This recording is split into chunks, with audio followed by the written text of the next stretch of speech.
Ustadz, sering mendapat mimpi bertemu Nabi SAW Sallallahu Alaihi Wasallam. Apakah bukti dicintai Nabi? Awak mending ngaku ngerti, ngaku mimpi ketemu Nabi, kenal Nabi tak? Tahu nggak sifat cirinya Nabi? Jadi itu dulu. Kok memastikan itu Nabi? Ero tekan ndi nek iku Nabi?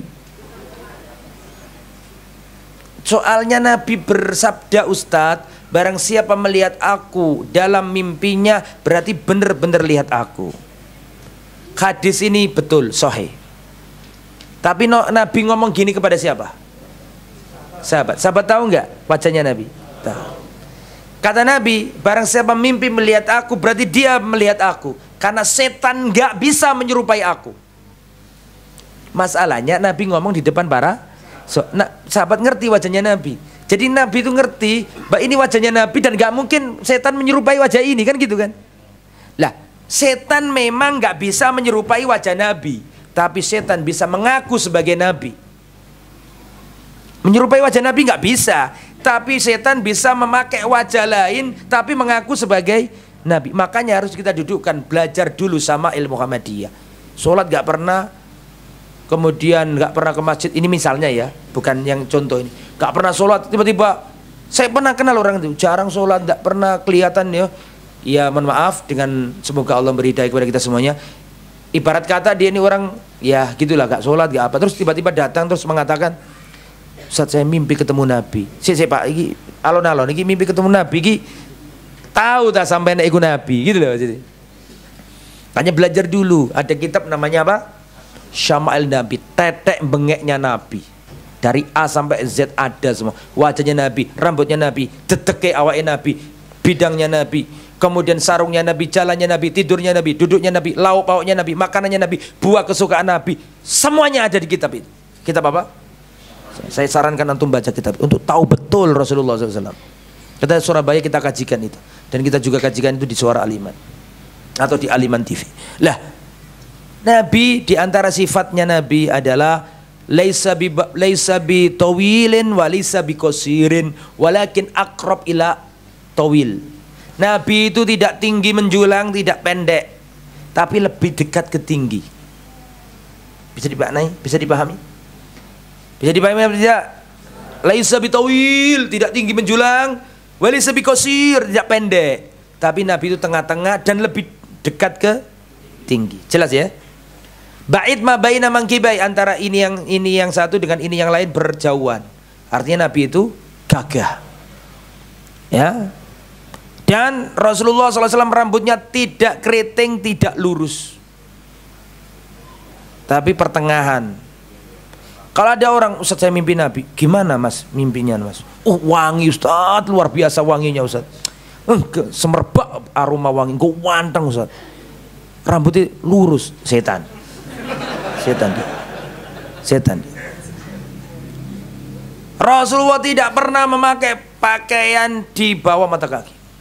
Saat saya pernah ketemu Nabi, gimana mas? Wangi Ustaz, surbani hijau, ganteng bersinar wajahnya Ustaz, manis pol pokoknya. Gimana mas Jubai? Jubai bagus ngelembrenang tanah. Setan, bukan Nabi. Setan dia, bukan Nabi. Ustaz ngimpi ketemu Nabi. Nabi itu lihyatuhu, jenggotnya Nabi itu sampai ke dada. Rasulullah kalau membaca Quran itu sampai kelihatan geraknya jenggotnya. Kalau ada orang cerita, Nabi luar biasa Ustaz, ganteng Ustaz, sorbannya hijau, warnanya bagus, aromanya wangi, bersinar wajahnya. Jenggotan enggak mas? Mboten Ustaz, setan dia. Jadi begitu. Bukan berarti orang gak jenggotan setan, bukan begitu. Yang dimimpinya itu loh maksudnya. Biar yang ini gak tumbuh jenggotnya, biar gak sungkan. Jadi begitu ya, singkat kata, orang yang mimpi ketemu Nabi jangan langsung dipercaya. Belajar dulu, yakin dah. Kalau sudah tahu sifat-sifatnya Nabi sama, ya. Wajahnya Nabi, wajahnya orang Arab itu ada dua, wajah saif dan wajah komar. Ada wajah yang lancip seperti pedang, dan ada wajah yang bundar seperti rembulan. Dan wajahnya Nabi itu rembulan, tapi bukan bunderser kayak jam itu ya, bukan. Maksudnya kata para ulama lebih dekat ke bunder dengan ada sesuatu yang lancip.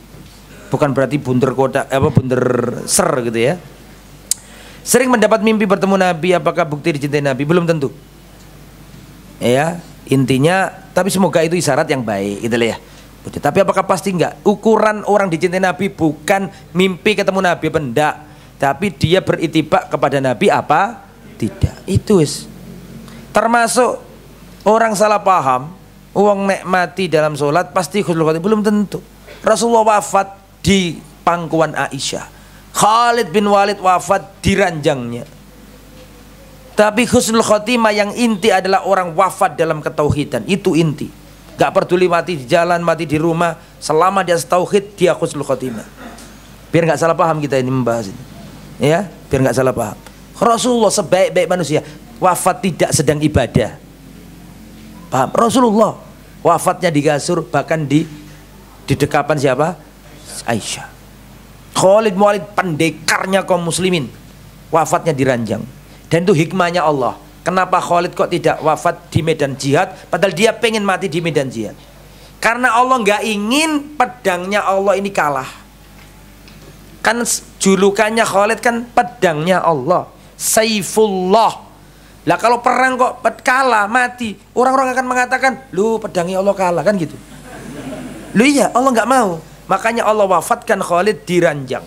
Karena Allah nggak ingin orang akan berbicara pedangnya Allah terbunuh. Berarti kan kalah. Nggak boleh pedangnya Allah kalah. Paham ya? Allah.